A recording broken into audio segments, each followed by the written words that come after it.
تمرین 54 رو داریم. تمرین حرکت حلقه ها وقتی که به صورت نوت زینت میاد و اینکه وصل میشه به نوت اصلیمون.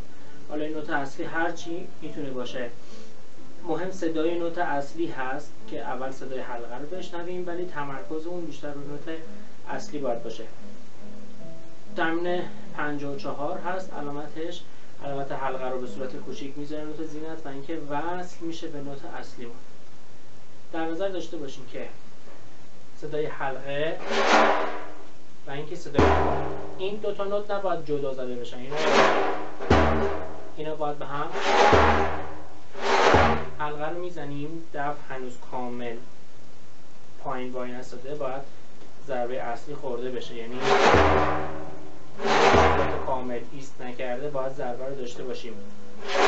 وای نسته ضربه پیوسته وصل بشه.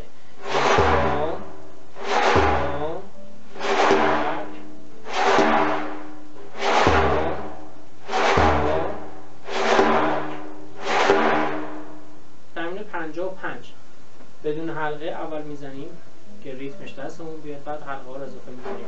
هست 1 2 تو شماره 2 2 تا میزنه، بعد 1 تو شماره 2 2 تا ضربه 1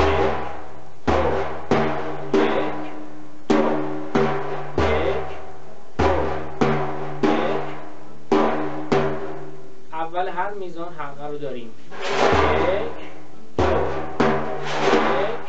2 1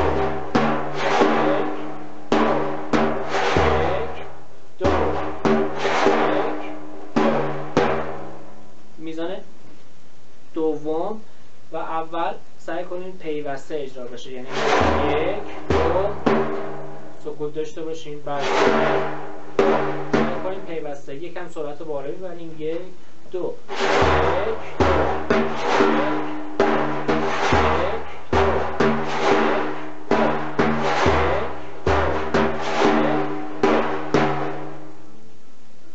تمرین شماره 56 همون نوتای تمرین 55 رو داریم، فقط اول هر شماره دیگه حلقه رو داریم، یعنی شماره 1 مون داشت، شماره 2 مون که تم چپ بود بازم حلقه اولش اضافه میشه، پس میشه 1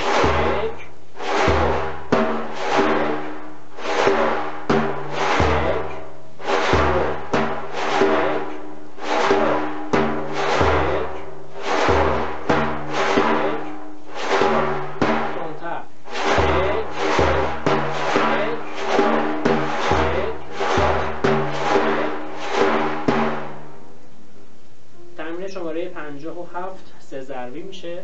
شماره 1 هست تم چپ، تم چپ بک سکوت، بک چپ بک سکوت، تم چپ بک بک بک چپ بک سکوت.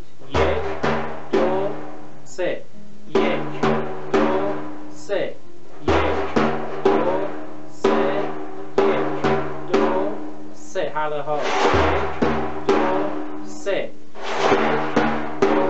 3 3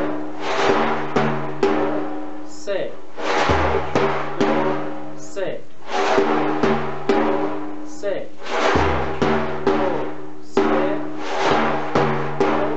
3 سکوت. تمرین شماره 58 رو قبلا زدیم، نوتش رو فقط حلقه ها رو بهش اضافه میکنیم. نوتش بود تم تم بک چپ تم بک سکوت. 1